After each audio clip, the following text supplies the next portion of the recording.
All right, Shabbos, say good morning. Mamish, a beautiful, beautiful daf ahead of us today. So our shir is dedicated by the Grossman family in memory of Ira's mother. Also, just a reminder, Ira's still sitting Shiva. If you want to help make one of the minyanim, pay a Shiva visit.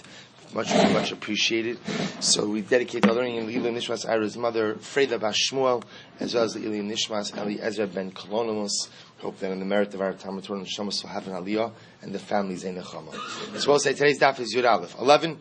We are picking up last line Yud Amud Beis 10b. Tanra Abanon.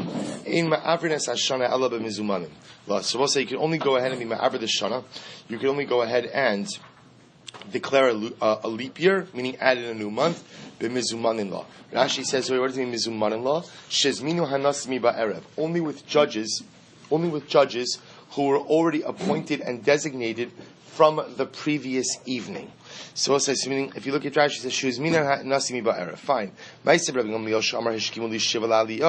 So one time, Rabbi Gamliel, who was the Nasi, he went ahead and he appointed 7 judges, meaning he was mazmin them. He told them the night before already that I need you to come the next day and be ma'aber the shana, to go ahead and add in a leap month. And what happens? He invited them to the aliyah. So we'll say, to the attic. This is where the Beis Din met. Hishkim umatza shmona. So what happens? He comes to the attic the next morning, and what does he find? There are 8 rabbanim there. Somebody's not supposed to be there. Amar mihu sha'al shelo b'shus yeret. So he said, whoever came here without permission should go. Amad Shmuel HaKatan. So we'll say Shmuel HaKatan went ahead and stood up. Now he's called Shmuel HaKatan, I will say, as we'll see, as a display of his incredible humility. So Shmuel HaKatan said, Amar va'anihu sha'alisi shelo b'shus. Rebbe, it was me. It was me. I am the uninvited dayan. But it's okay. Don't get worried. I'm not here to actually participate in the declaration of the leap year. Ella lilmod halacha lemaisi utzrachti. But rather, again, I'm here in order to learn halacha lemaisi. I wanted to see. I'm just here for the shimush. I want to see how you're doing it. Amar lo. So we'll say. Now the point over here is Shmuel Katan. It was untrue. He was one of the invited judges. So why did he go ahead and stand up and say, I'm the uninvited one? Because Rabbi say ultimately he didn't want to embarrass the person who was the uninvited dayan. Amar lo shave b'ni shave. So Rabbi Gamliel says, please my son, sit, you could stay. Re'uyos kol hashanim kulam hes abra ayadcha. The truth is, all of the leap years, you are so great that all of the leap years can be declared just through you. But Rabbi Gamliel said, listen, I'm happy to have you here, but you understand, of course, that it's not a problem in you, it's a problem in the fact that Lamaisa, the Dayonim have to be mizumanin.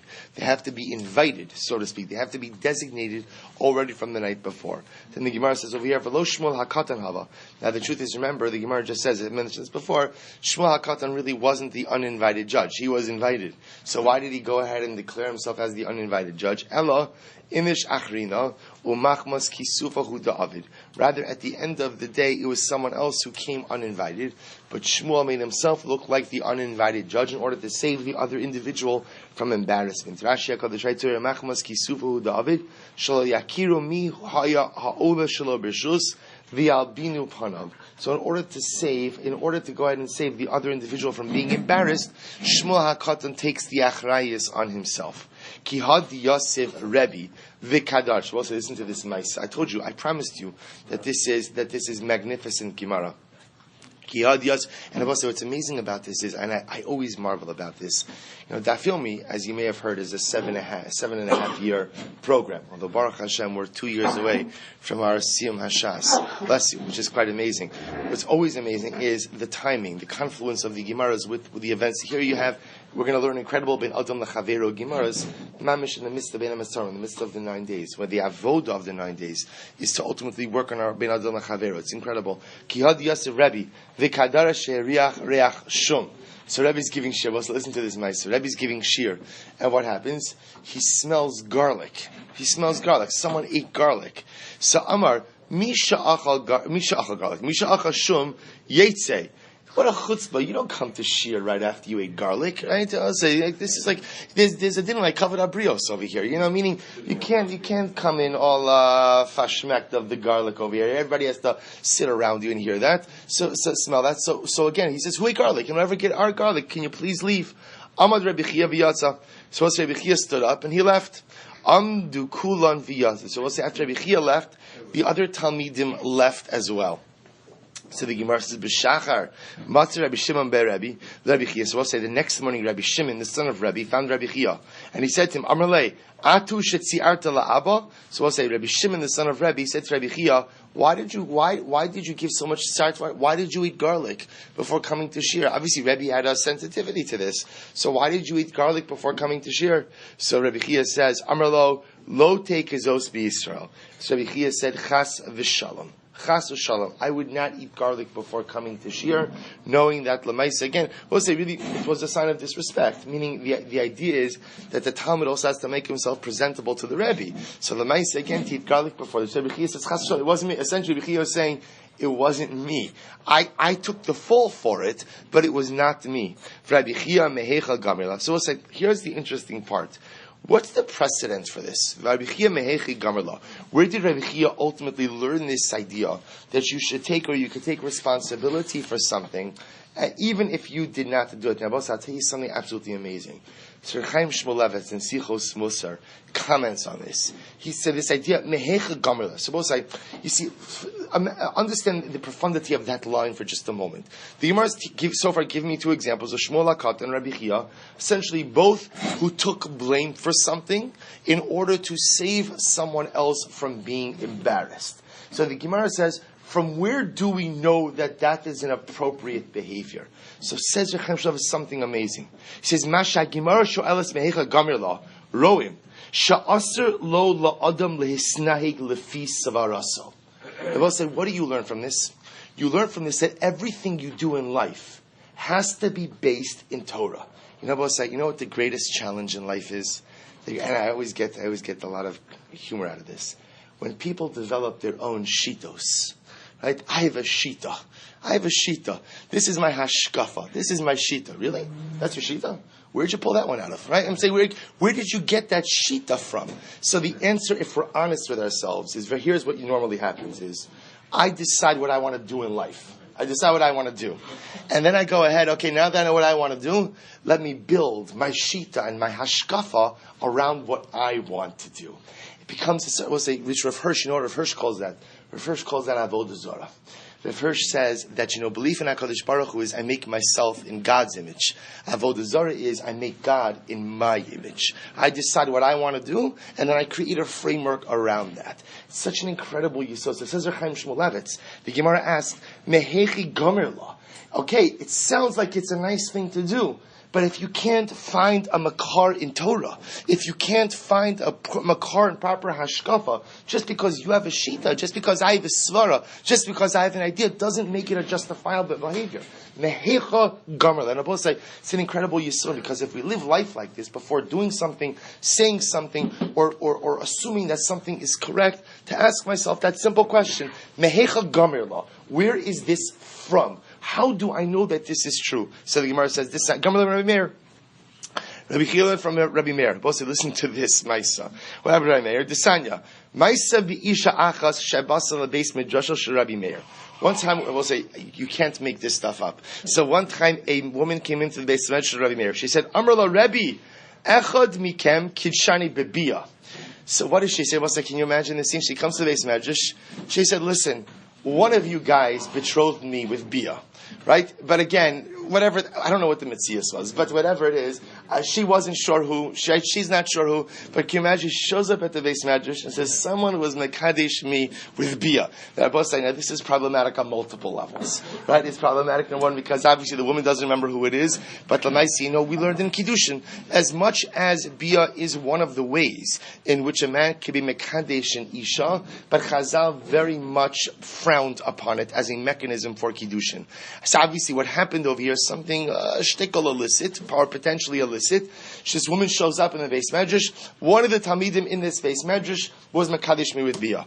Now we'll say, now what happens? Now she's here in the base medrash. Why? Because ultimately, again, either she's saying either let's be married or give me a get. But right now I'm in a little bit of a state of limbo because I don't know who my husband is, and I can't exactly move forward with my life. So we'll say, so what happens? So here's the issue. What's going to happen?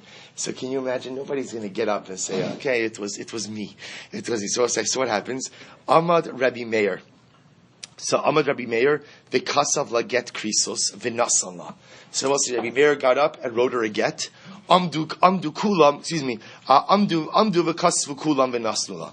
We'll say, after seeing what Rabbi Meir did, all of the Talmidim wrote her a get as well. Now we'll say, now obviously only one of those gittin was a valid get, but by ultimately, again, obscuring the identity of the perpetrator or of the person who actually was Mekadesh or with Bia, he was able to save face, the individual was able to save face, and the woman was able to get her get.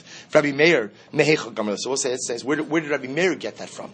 Right? In other words, so Rabbi Meir also demonstrates this behavior of doing something in order to save someone else from embarrassment. Rabbi Meir, where do you get that from? So the Gemara said, listen to this. Gamra Mishmuel HaKatan. He learned from Shmuel HaKatan. I will say that was the first case. Ushmuel HaKatan Mehecha Gamra. Where did Shmuel HaKatan get this from? Mishachanya ben Yechiel. He got it from Shechanya ben Yechiel. D'chsiv. Vayan Shechanya ben Yechiel b'nei Elam. Vayomer laEzra. Anachnu ma'alnu be'Elokeinu. V'noshav nashim nachrios me'amei ha'aretz. V'yata yesh mikveh Yisrael al zos. So I will say, so Shechanya ben Yechiel says to Ezra, we have sinned in that we have intermarried. Now I will say, now remember again, big problem when Ezra leads up the group from Bavel back to Eretz Yisrael. There's a mass, the majority of the people remains in Bavel. And one of the big reasons for that is because they had intermarried. So Shechanya ben Yechiel is asking Ezra, is there any takana for us now that we have intermarried? Now he says, we have intermarried. Shechanya ben Yechiel did not intermarry. He was a pious individual. But Lamais, again, you see that he was taking responsibility for the collective guilt. Shechanya ben Yechiel mehecha gamarla. So we'll say, second wide line, Yud Aleph from Dalef. Where did Shechanya ben Yechiel get this from? Gamarla mi Yoshua. He learns it from Yoshua. D'chsiv vayomer Hashem lo Yoshua, kum lecha, lama ata nofa al panecha, chata Yisrael. So Chosh Baruch Hu says to Yoshua, get up, right? Why are you falling on your face? Chata Yisrael, because Klal Yisrael has sinned. Amar lefanav Ribono she'olam michata. So Yoshua says, now we'll say, this is talking about, again, this is talking about by Yericho, by Achan, excuse me, thank you, by the Chet of Achan, right? So we'll say, so the halacha was ultimately Achan took the spoils, right? And that's why, again, there were fatalities in the war that Yoshua was waging. So Yoshua asked the Chodesh Baruch Hu, so who committed the sin? So the Gemara says, Amar v'chi diltor ani, v'chi dilitor ani, lech hatel goralos. So we'll say, Chodesh Baruch Hu says, I'm not going to tell you ultimately, again, who it was that perpetrated this misdeed, as the Yibon Shalom is unwilling to out the perpetrator. And therefore, again, he says, go cast lots, and you'll figure out ultimately who the sinner was. The other possibility is, where do we see the makar for this behavior of kind of cloaking the individual transgression within the collective? So we'll say, remember again, so Moshe Rabbeinu says, for how long? If you look at Rashi, he says, me'antem, kulan bichlal, vari kulan lo yotzo lilkot, ela mikta. So we'll say, this is talking about, again, when Dasan and Aviram go out, Chosh Baruch Hu says there's not going to be any man on Shabbos. Dasan and Aviram go out to go ahead and put out man on Shabbos. Moshe Rabbeinu gets upset. He says, he speaks to the klal. How long will you continue to rebel against HaKadosh Baruch Hu? But it's not the klal, it's only Dasan and Aviram. But you see from here, say that sometimes you obscure the identity of the individual perpetrator by embedding them within the collective in order to go ahead and prevent any embarrassment to the individual. Tan Rabbanan. So I'll say really an incredible yisod. If you think about it, meaning if we have to be so careful with the covet and with the dignity of the perpetrator, almost, and again, these aren't all cases of sins. Sometimes they're just examples of different types of egregious behavior, of just inappropriate behavior. But you see an incredible sensitivity, never to hurt or never to offend the other. Alachas kama v'kama. In stam cases, how careful we have to be with the feelings of the other. Tan Rabbanon, Mishamesu Neviim Achronim, Chagai Zechariah Malachi, Nistalku Ruach HaKodesh MiYisrael. So also the Brisa writes, when the last Neviim died, Chagai Zechariah and Malachi, so Ruach HaKodesh was removed from Klal Yisrael. Va'afal Pikein Hayu Mishtamshin Bebaskol. But I will say, even though there was no more Ruach HaKodesh, at the end of the day, there was still a baskol. In other words, there was still oftentimes a heavenly voice that would come down and communicate with the people. So Gemara tells an amazing story. Pamachas hayu misumim ba'aliyas Beis Guria b'Yericho.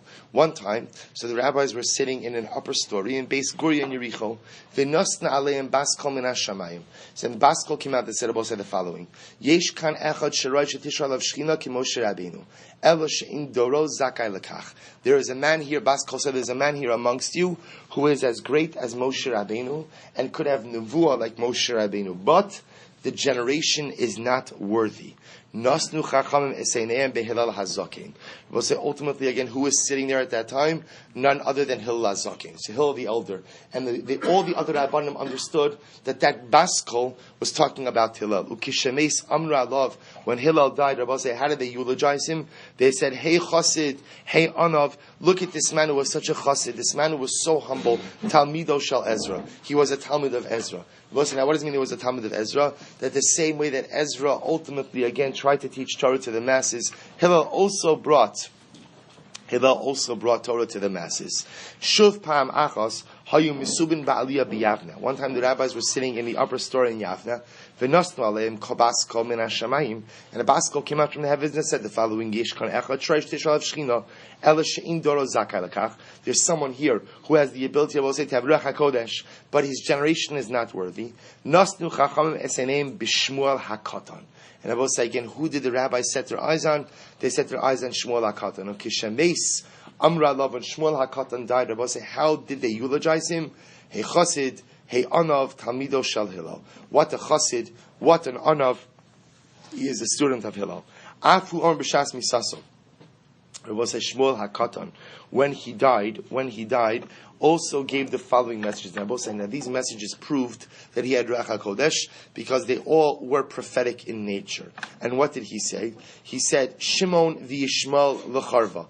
Shimon and Yishmael, so I will say, Shimon is Rabbi Shimon Gamliel, Yishmael is Rabbi Yishmael Kohen Gadol, l'charva will be destroyed. Rabbi says this is a reference that these two individuals, remember, were part of the Asar Harugei Malchus. They were 2 of the 10 martyrs. So Shmuel HaKatan prophesied, and he said, these 2 are going to meet a terrible end. V'chavroi l'ktala, and their other friends, their chaverim, ultimately again, Rabbi say, who are their friends? Their friends are Rabbi Akiva, their friends are Rabbi Hanania ben Trajion. Their friends ultimately will also face horrific deaths as well. Ushar Ama Lebiza, Va'akan Segian Asidin Lemese al Amma. And the rest of the nation, unfortunately, will be plundered, and great tragedies will come upon the world. So I will say, Shmuel HaKatan prophesizes ultimately again about not only the Churban Beis HaMikdash, but the incredible persecution that was going to occur afterwards as well. Va'al Yehuda ben Bava Bikshu Lo Markin. I will say now about Yehuda ben Bava, they also wanted to give the same eulogy. They also wanted to eulogize him. Hey Anav, hey Chassid, Talmido Shelsh, I don't know who they would have called him the Talmud of, but Ella, Shenitra Fasha, Shin Maspid al Rogimach. So we'll say this is an incredible historical footnote. But Nitra Fasha means there wasn't time. Why wasn't there time, Rabbi saying? Because Yehuda ben Bava was executed by the government. Now we'll say, now if we know the story of Yehuda, we actually learn this in our Pirkei Avos. Who was Yehuda ben Bava? Remember again, just to understand the historical link over here. So Rabbi Akiva's 24,000 Talmidim die. Right? He goes ahead and he appoints 5 new Talmidim. For some reason, Rabbi Akiva never gave those 5 new Talmidim smicha. He never gave them smicha. Right? He never, like we saw in Sanhedrin, from the unbroken chain. So we'll say, here was the problem. The Romans had outlawed smicha. And the Romans said, whoever gives smicha is going to be put to death. Not only that, any city in which smicha is conferred, the city will be annihilated. Not only that, but even if you give smicha outside of a city, any city closest to the space in which smicha is given will be annihilated as well. Obviously, this stopped smicha. Yehuda ben Bava. Yehuda ben Bava is such an incredible story. Yehuda ben Bava gathers the 5 Talmidim. And the Gemara says he chose like a desolate area that wasn't in close proximity to any city. He gave them smicha there in the middle of nowhere. The Romans found out. The Roman army is coming to capture them. Yehuda ben Bava tells the 5 Talmidim, I am an old man. I've lived my life. You 5 go, I'll fight off the Romans. They said, Rebbe, we can't leave you. He said, you have to leave. You have to build up Torah. You have to carry on. The 5 go. Yehuda ben Bava is killed by the Romans. The Gemara says that they pierced his body with so many spears that Na'as gufo kitavra. His body became like a sieve. But said that's how Yehuda ben Bava died. Yehuda ben Bava died al Kiddush Hashem after granting smicha to the 5 Talmidim of Rabbi Akiva. But say it's amazing. It's a footnote. It's like a footnote in our history. But these are our footnotes, right? Our footnotes are Kula Kadosh. It's just sitting there. So they couldn't eulogize Yehuda ben Bava. Why? Because there was always a concern that when someone was killed by the government, that the government might change their mind about allowing burial to occur. So whenever somebody was one of the Harugei Malchus, they quickly buried them in order the king should not. So they wanted to eulogize Yehuda ben Bava also, but they didn't ultimately, again, in order to just bury him quickly. Tan Rabbanan. But the incredible Gemaras. Tan Rabbanan. We're going to speak now a little bit more about the technicalities of declaring a leap year. We'll say the only time we go ahead and we're ma'aber the shana is if the nasi. Remember again, just like there's a reish galusa in Bavel, there is a nasi. This is post monarchy. So there's no more king. You have a head of Babylonian Jewry reish galusa, and you have a nasi in Eretz Yisrael. So you can't go ahead and you can't declare a leap year unless, of course, the nasi wants it. One time Rabbi Gamliel was out of town. He went to go ahead and speak. He had to get permission for some communal matter in the ruler in Syria. Vishahu lava. And what happened? They had to declare it a leap year, and he wasn't there. And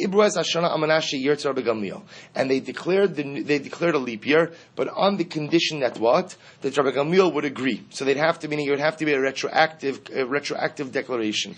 So Kishmar Gamliel v'Amar Otzani Nin says Shalom Uber. So Gamliel came back. He said, "Okay, I agree." And it was retroactively they determined that indeed it was a leap year. Tan Rabbanan Ein Ma'avrines Hashala Ela Imkin Haisa Tzricha Mibnei Adrachim Umibnei Agisharim Umibnei Tarnur Pesachim. So let's listen to this. Now the Gemara says the following: why do we declare a leap year? Why do we declare?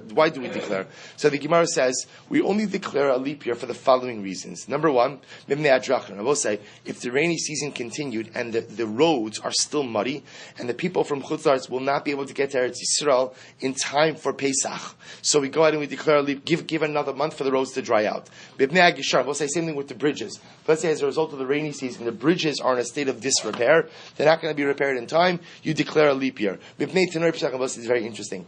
So remember, Korban Pesach could be roasted in an oven. So they used to roast it in clay ovens. We'll say if you have an excessive rainy season, what happens to clay ovens? So ultimately they become waterlogged. In other words, if they don't dry out, you can't roast anything in there. So in order to go ahead and, so we'll say, you see the common theme. The common theme is any major factor that prevents people from getting to Yerushalayim for Pesach might ultimately go ahead and be a reason to declare a leap year. Or if we see that people already set out for the journey to come to Eretz Yisrael, but just because of different conditions, they're not going to be able to make it in time. Aval, lo mepnei hasheleg, but Abba said we will not declare a leap year because of snow, or it's even if it's snowing, because Rashi points out snow doesn't prevent people from getting where they need to get to. Not because of cold, even if it's excessively cold, we don't declare a leap year. And I will say, if people have not yet even left their homes or begun to try to travel, we don't declare a leap year for them as well. So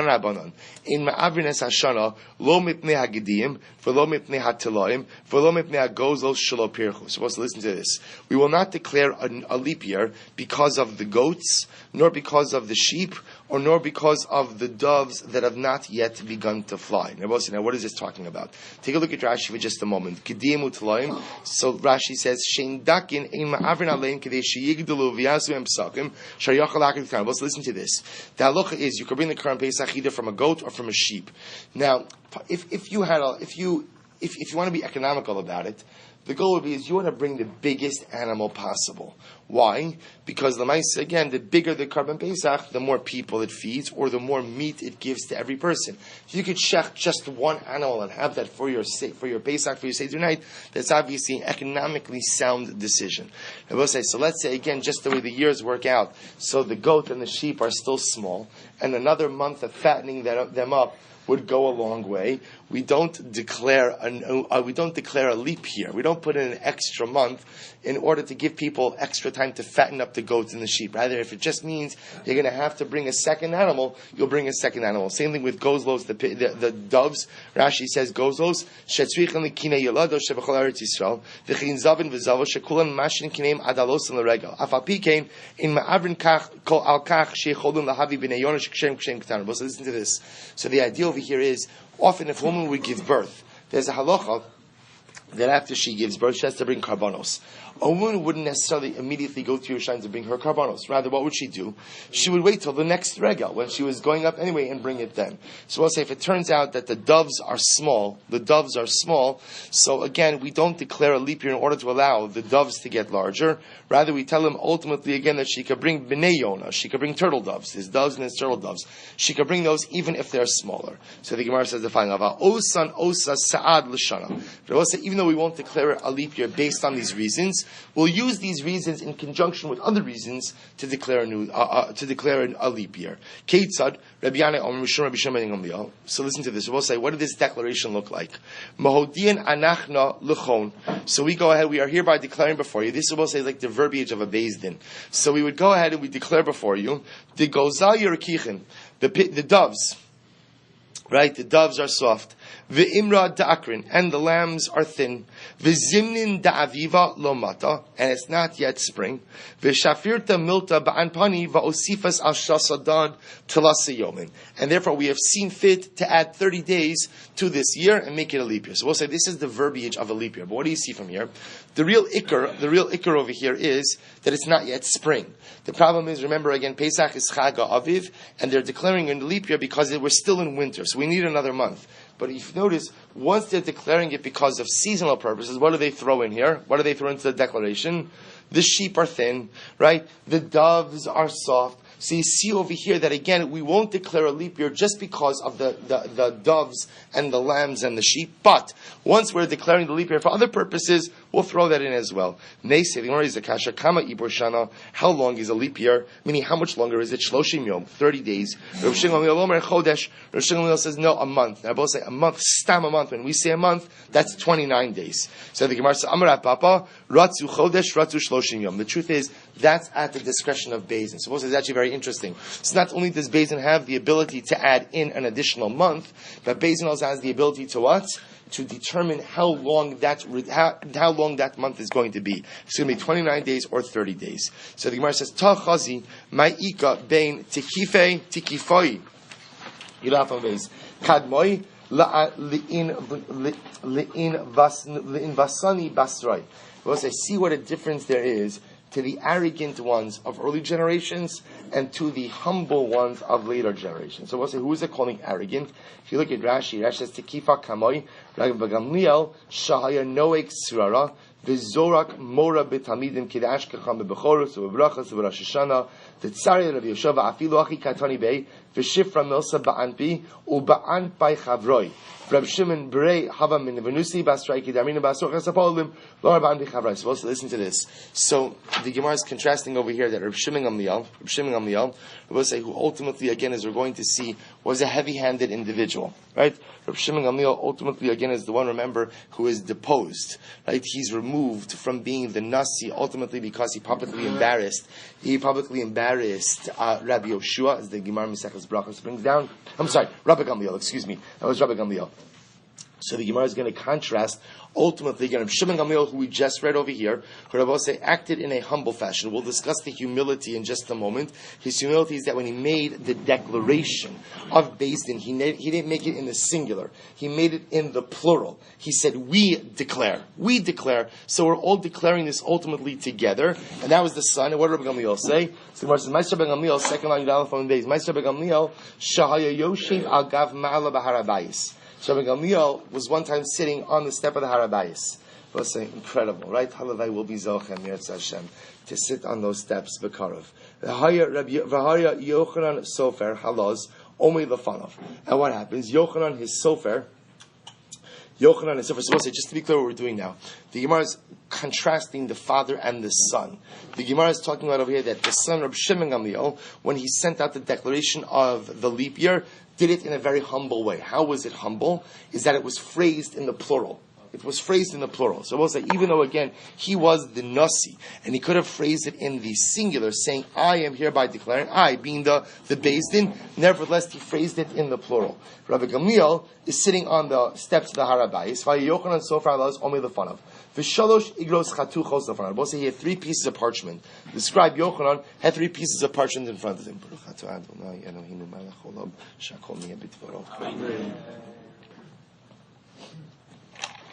Amarlo. So he said to him, Rabbi Gamliel said to his scribe, go ahead and write this first letter too. Write first let's say the following. La'achana b'nei Galila ila ula'achana b'nei Galila tasa. Send it to our brothers of the upper Galilee and the brothers of the lower Galilee. Shalom chon yaska. Peace be upon you. Mahodian anachna lachon. We hereby inform you. Dizman biura mata la'afrushe ma'asra mima'atana dezesa.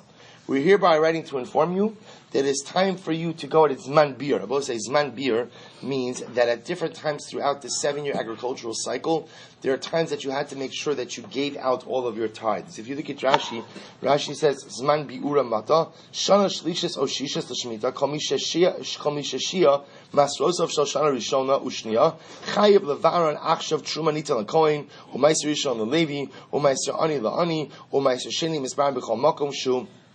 Suppose that the idea of years 3 and 6, there was a public declaration that you have to make sure, be a meiser. You have to make sure that you've given away all of your tithes. So the first thing Rabbi Gamliel said in the letter is, my brothers in the Galil, upper Galilee, lower Galilee, make sure to go ahead and separate meiser from your olive press. Make sure, right, you have olives in the press, make sure to go ahead and actually, it's not really the press, it's more the vat. It's where they used to keep the olives to allow the olives to heat up and the initial oil already begins to ooze out. Remember to separate out meiser from your olives. So we'll say that was the first letter. So right, the letter was to the upper Galilee, lower Galilee. Remember to take meiser from your olives. Vitoli Gartachada. Then again, Rabbi Gamliel tells his scribe, take a second piece of parchment. The cost of them, write the following: La'achana b'nei Deroma, to my brothers in the south. Shlom chon yaska, peace be upon you. Mahodian anachna lechon, we hereby inform you. Tizman biura mata la'afrushe maisra me'omri shibala. We hereby write to inform you that it is time to separate out maisra from your grain. From your grain. Vitoli gartachada, take another piece of parchment.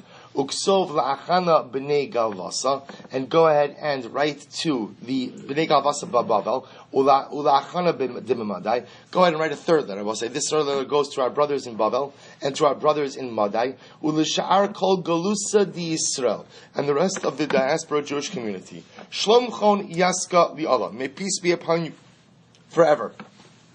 Which is actually quite amazing. If you notice, by the way, that he uses a different lashon for Galus than Eretz Yisrael. Right, in Eretz Yisrael, it's Shlom Chon Yaska. Peace be upon you. In Chutz La'aretz, it's Shlom Chon Yaska Li'olam. We'll say you need a greater bracha of Shalom and Galus than you need in Eretz Yisrael. So what's the message to Bnei Gola? Modin Anachna, we hereby inform you, Lachon, the Gozalya Rikichin, the Imra Akrin. Literally again, the doves are soft, the sheep is thin, the zimnin da'aviva lo mata, and it's not yet spring. Spring has not yet arrived. V'shifra milsa banpoi uba'anpe chavarye, and therefore the matter it's been deemed appropriate in my eyes and in the eyes of my friends. V'osifis al shasa da yomot. We have decided ultimately again to do what? To go and add on 30 days to this year. So to remember what's happening over here. So this is, first of all, it's amazing because we'll say, always seeing letters that were written by people and pastors is always amazing. So first of all, this is just dramatic because we're getting to hear, getting to see the letters that literally Rabbi Gamliel sent out to all the communities, to the north of Eretz Yisrael, the south of Eretz Yisrael, and to the Gola, to the diaspora Jews, and quite amazing. But also, the point the Gemara was bringing this down was to contrast earlier generations and latter generations. The Gemara was suggesting that earlier generations ultimately, again, were a bit more heavy-handed and arrogant in their approach, and ultimately would say things as coming from them as individuals and not the collective. Versus later generations, like Reb Shimon Gamliel, who when they would make declarations would make it in the name of the Beis Din, the collective Beis Din. Here's the only problem. According to what the Gemara just learned from Rabbi Gamliel, right, it was also, Rabbi Gamliel was making all of these declarations in what? In what? In the collective name. In the collective name. So I don't understand why you're making it sound like Rabbi Gamliel. The earlier generations were a bit more arrogant or heavy-handed, to which the Gemara is something amazing. Dilma, Basra Da'avru. It could be that these letters, this correspondence, was written after they removed Rabbi Gamliel from his post. See, I will say, Rabbi Gamliel was removed from his post because he publicly shamed Rabbi Yoshua. And it was a result of a number of such situations. Rabbi Gamliel had his cheshbonos for why he did what he did, but he realized that afterwards he went a bit too far. Right? He realized that afterwards, again, that the behavior that he was exhibiting, especially in the public sphere, was not the correct behavior. So the Gemara is just suggesting that maybe this correspondence came after he was removed from his position, after he realized that the approach that he was making was not the right approach, and therefore again he changed mamish the way that he conducted himself. Okay, so the Gemara goes weiter. Both say there are three things for which we go ahead and we declare a leap year. And number one, al ha'aviv. So we'll say Rashi says over here, al ha'aviv im lo bishla hatvua ma'avrin. I will say what this means over here is if the aviv means the grain is not ready. If the grain has not yet fully matured, we will declare ultimately again a leap year. So aviv, fine. So we're not going to go to now in Rashi. Al peros ha'ilon. Rabbi says similarly again for the fruits of the tree. Rashi says over here, Al peros ha'ilon im misacher bishulam yosem izvanatzah. So remember again, you need the fruits of the tree to be finished by Shavuos because of the mitzvah of bikurim. So ultimately again, so if you see that the grain, so you remember again, I need the grain by Pesach because I need to offer up a karban ha'omer. I need the fruits ultimately again by Shavuos because I have to go ahead and offer up bikurim. And if I see that ultimately these things are not maturing in the correct times, we declare a leap year. Vala tekufa, so we'll say tekufa. So tekufa just means the seasons. If I see, this is what we spoke about yesterday a little bit, if I see that the seasons are off, that Pesach is not going to occur during the springtime, it's still going to be winter, so al shnayim mehen ma'avin. We'll say, if any two of these factors are in effect, then we declare a leap year. Va'al echad ein mehen ein ma'avin. But I will say, if just one of these factors are in effect, we do not create a leap year. Ubizman sha'aviv echad mehen hakol smechen. I will say, ultimately, again, if the reason you're declaring a leap year is because of the grain, everyone is happy. Right? Everyone is happy. In other words, no one's going to be bregus with pushing off Pesach because of the grain. Why? Take a look at Rashi. Ubizman sha'aviv echad me'ashnayim shemis'aber shana aleihen hakol smechen shin choshishin b'tchias ha'pesach lefi shein tva ru'uya vein isr chadash ne'erach aleihen. See, I will say, here's the issue. If you push off Pesach, you also push off chadash. Remember, chadash means any grain that was planted last year since Pesach only becomes mutter when? At this Pesach. So I will say, for example, any grain planted in the year 5776, right? Let's say after last Pesach, will not become mutter until after Pesach 5777. So you would say, well, pushing off Pesach extends the Isser Chadash for another month. It doesn't really. Why? Because if the grain is not ready anyway, if the new crop is not ready anyway, so Lemaisa, again, we're still relying on last year's crop regardless. So Lemaisa, again, remember, so if any two of these factors are in effect, we declare a new year. Leap year, excuse me. Rabbi Shimon Gamliel says, for the tekufa. What does that statement mean? Ibailu, ala tekufa smechin, or ala tekufa ma'avrin. What does Rabbi Shimon Gamliel mean? Does it mean that when you go ahead and you declare a leap year in order to line up the seasons, everybody's happy? Or does it mean that just because of the tekufa, you could go ahead and declare a leap year? To which the Gemara says, take. We're not sure what to do with that. Fine. So what we have over here is, there are a variety of different reasons why we would declare a leap year, right? It appears that, again, on both sides, the Animals, right? Animals, where the thinness of the animals is not one of them. But Lamais, again, it sounds like we need two bona fide reasons in order to be able to declare a leap year. As long as you have two bona fide reasons, so Lamais, again, you are good to go. You would declare the leap year based on that, and then you would incorporate all of the subsidiary reasons as well. I'll show you artzos ma'abrinas hashana. I will say for three different lands, we go ahead and we're ma'abr the shana. We declare a leap year.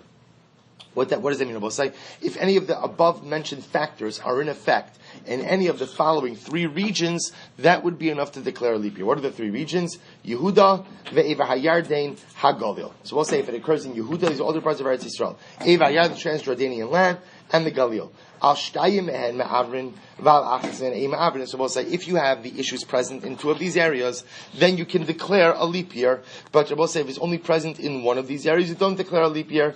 O bizman she Yehuda achos mehen hakol smechen. And I will say if Yehuda is one of the catalysts, meaning right, Yehuda is one of the reasons why we're declaring the leap year, everyone's happy. Why? She'ein omer ba elami Yehuda. Because I will say, remember again, B'Pashas, they would be declaring it in Yehuda because the grain's not ready. If the grain's not ready in Yehuda, we want a leap year. Why? Because ideally we want the Karban HaOmer, which is the barley. Barley is the earliest growing grain. We want that to come from Yehuda. We want that to come from close proximity to Yerushalayim. So if it's not ready yet, we're happy to have the leap year. So let's listen to this. You can only declare a leap year in Yehuda, but if you ended up declaring it in the Galil, it's mu'beres, it works. Heid Chananya ish ono im ibrua b'Galil ina mu'beres. Well, Chananya says no, it has to be declared in Yehuda, and if you don't declare it in Yehuda, if you declare it in the Galil, it is not mu'beres. Why is Chananya so insistent that the leap year has to be declared only in Yehuda, not anywhere else? Amar Kra, also listen to this. Amar Kra, because the pasuk says, "L'shichno sidrashu ubasa shama." So we'll say, what is literally again l'shichno sidrashu, which literally means that you shall seek it out as his dwelling place, as a Kadosh Baruch Hu's dwelling place. Ubasa shama kol jisha sha'at dorish. And we'll say anytime you're darshaning something, right? Anytime something has to be darshaned out. In other words, anytime that an innovation must occur. For example, like the declaration of a leap year. Lo yiyu ela b'shichno shal makom. Ultimately, it should only be in the place where HaKadosh Baruch Hu resides. If something dramatic has to occur, like a leap year, then Lamais again, that can only be in the place where ultimately the Rebbeinu Shalom resides, which is Yerushalayim Yer HaKodesh. We'll stop over here for today. We'll pick up in Meretz Hashem more with the leap year. Meretz Hashem tomorrow. First three rows, you refuse to remove all your starting. First three rows.